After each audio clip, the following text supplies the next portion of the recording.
Thank you, team, for jumping on the call this morning. I really appreciate it.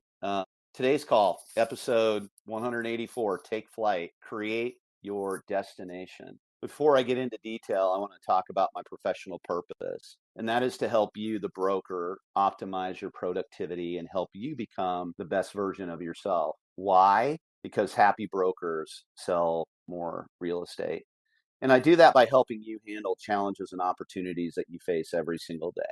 If you can effectively manage certain situations that arise on a daily basis in your business, you'll be more productive and live a life that is the best version of you. I've added a sentence to my vision or my purpose statement here. First time I've ever added this sentence or two sentences. My ask to you is that you look at these episodes as if we are on a one-on-one coaching call, okay? They are written and delivered with you as my avatar student, okay? So just imagine that you're sitting across the desk from me. We're, having a conversation. I just would really love to have so much more one-on-one time with all of you, but as you know, it's not possible. And this is how I scale my knowledge, is this podcast. And you are my avatar student, and I'm talking directly to you. And I'm going to add that to my professional purpose moving forward. Today's 184th episode of my Monday Morning Pep Talk will continue our tour through the cockpit as part of me leading you through Take Flight version 4.0. And as a reminder, the cockpit is the control center of your aircraft or your business and life, in parentheses. And today I'm going to teach you how best to create your destination. Now, a pilot might call it chart your destination, but for the purposes of Take Flight version 4.0, we're going to create your destination. Not sure any pilot moves an aircraft to the runway for takeoff without knowing the destination. Unfortunately, what most real estate brokers attempt to do in their life and business is exactly that, which results in waves of peaks and valleys. In Take Flight version 4.0, we refer to your destination as your 3-year vision. And I might call that, you might see that in writing in my email as your 3YV. So to have a 3YV means you know what you want to happen in your life and your business 3 years out. Napoleon Hill refers to it as definite of purpose in his epic book, Think and Grow Rich. It describes the need to know what you want, how you want to feel, and how you're going to obtain it, and by what date. If you are not clear on that one thing, you definitely will not get it. Most people, the 97%, naturally default to quote unquote pay the bills to maintain survival mode, okay? That's the one thing everybody understands, the need to survive. It's built into your brain as the natural default. The idea of visioneering and goal setting is obviously not a new concept. And you've heard me talk about the Harvard study on goal setting, but if you've listened to me for a while, but I'm going to bring it up again. And because I heard about it just about a decade ago for the first time, and it proved to me the concept of goal setting and creating an action plan. What it did, this Harvard study on goal setting, is it surveyed the graduating class of MBAs from Harvard from 1979, that graduating class of Harvard MBAs in 1979. At graduation, they were asked the following questions. Have you set written goals and have you created a plan for their attainment? 84% surveyed at graduation had no goals set at all. They just walked across the stage, had no idea what they were going to do, had no goal set. 13%, okay, had written goals, but no concrete plan, okay? No concrete plan. But 3% had written goals and a concrete plan to attain them. How do you guys think that I came up with the 3%? It was this study. 3% had written goals and a concrete plan to attain them. So you're going to hear me use that word, ELPs, top 3%, right?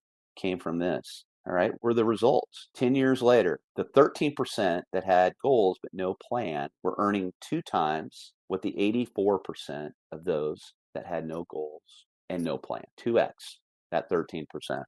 The 3%, that ELP that we talk about, who had both written goals and concrete plans, earned 10x that of the remaining 97%. 10x of the 97% combined Harvard MBAs. 84% had no goals, no plans. Unbelievable. 3% had clarity of vision.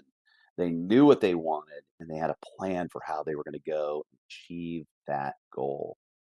Let that soak in for a minute. So, we're looking at a study that, over a course of 10 years, but all of these things are generational, right? Like there's certain things that don't change. And this is one of them. So let's talk about this. Like, how do we create that 3-year vision? Or the metaphor that we call today, create your destination. I want you to use the following thinking process, or let's call it a planning process, but I like the word thinking and planning together. All right. So I've got 10 things that we're going to do here today. All right. And you're going to get all of this in the email tomorrow. You're going to get all this in the email tomorrow. All right. So instead of taking notes, what I want you to do is just listen to the following 10 things. Number 1, identify a thinking place. It's an area in your home or outside location, outside of the home, that is calm, serene, and inspires you. Thinking place that is calm, serene, and inspires you. Call it inspirational. Want you to grab a journal, a notepad, or I use a notes app called Evernote that I have on my Mac laptop, and that is where I do my download, my brain download. And I've been doing it for 10 years, and it is so cool to go back and see 10 years of all of my thoughts in one app. But that's what I do. I'm in an inspirational place. I've got my favorite notes app called Evernote up on my laptop, but if you want to use a journal, notepad, whatever, that's fine. And I want you to ask yourself the following 3 questions. If you've been listening to me for a while, actually there's 4. If you've been listening to me for a while, you'll recognize these. Number 1, how do I want to live? How do I want to live? How do I want to live? Who do I want to become? Who do I want to become as a person?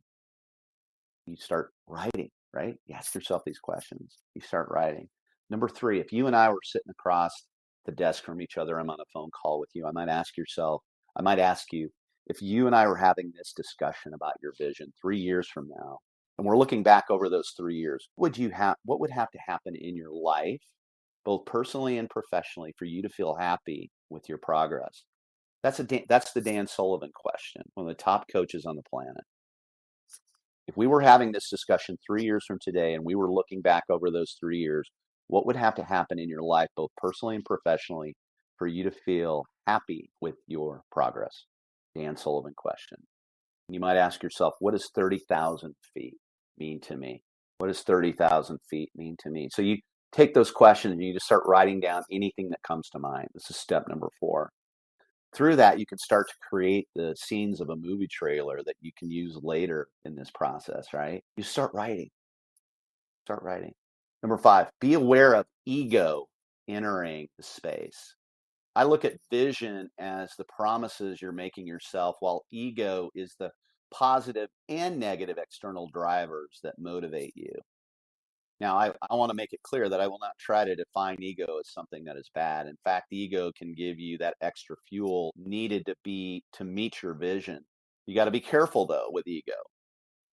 What I'll try to do is to help you define ego, but put it in its proper place. Number 6, a 3-year vision should contain things that stimulate your senses. And a vision is sensual.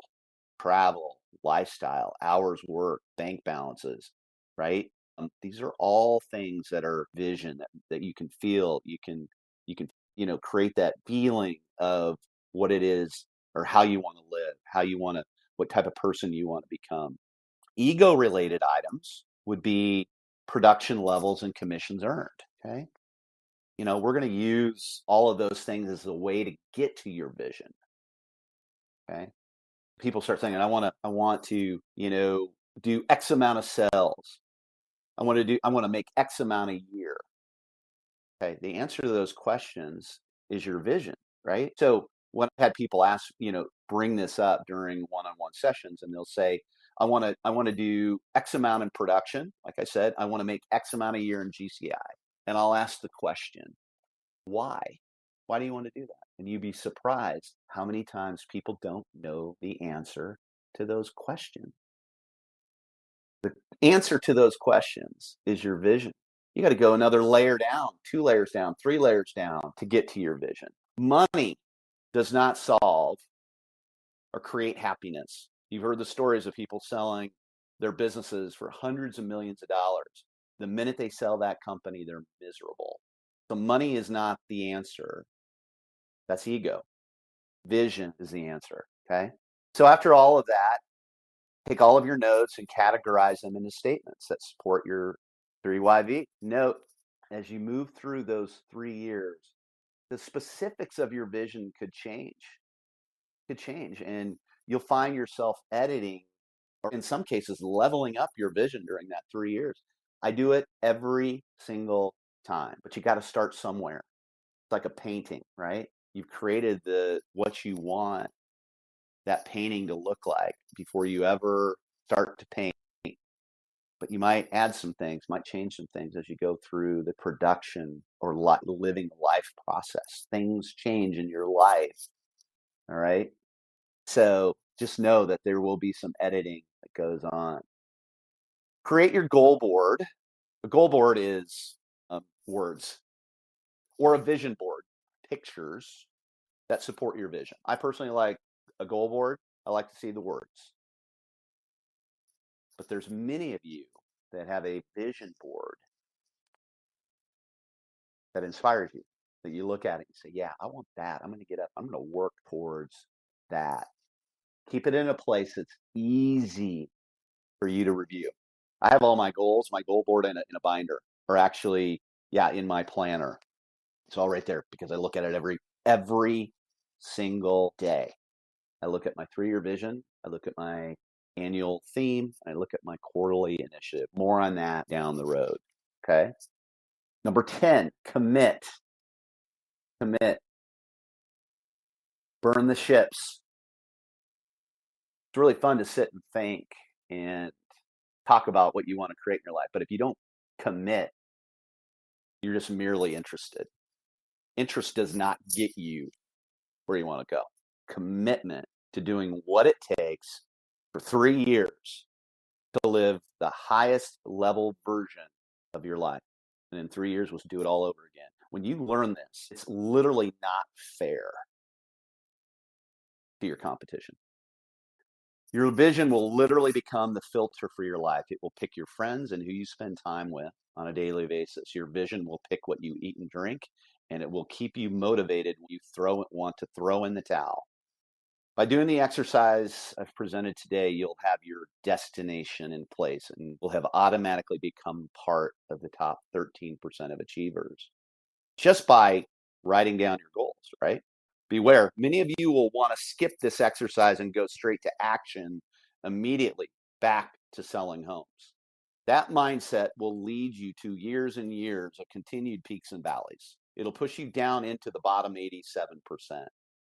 Take Flight version 4.0 is all about getting you to the top 3% where vision and goals and inspired action separate you from your competition. Almost not fair.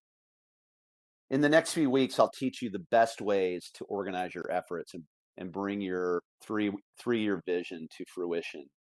So don't worry, there will be plenty of time for action. This time it will be different, though. It'll be inspired action. There I go. I did it. I did it myself. I got you thinking about action, got you thinking about next week. That's my bad. I'm sorry about that. We cannot skip to next week until you address what I talked about today. Consistent action doesn't come unless you have the thoughts and emotion preceding it, the action. I've often wondered, what is the difference between a vision and a goal? And I think some people use them in the same sentence. And I think vision is emotional. It's inspired emotion. A goal is just something that you write down. A vision truly is inspired emotion. With a 3-year vision, you become emotionally attached to the outcomes. With a 3-year vision, you become emotionally attached to the outcomes. One of my guiding principles that I'll roll out tomorrow in the email is you have to believe it before you're ever going to see it. You have to believe it. The belief is the vision, right? Is the emotional attachment to what you want to create. And you got to believe that vision before you're ever going to see it. And what I have really struggled with is that I am put in a position as a coach where a lot of times I'm talking to people that have to see it before they're ever going to believe it, right? They got to see that it works before they ever will put the effort in. That'll put you in the 87%. You have to believe it before you see it. Team, thanks for jumping on today. I'll talk to you next week.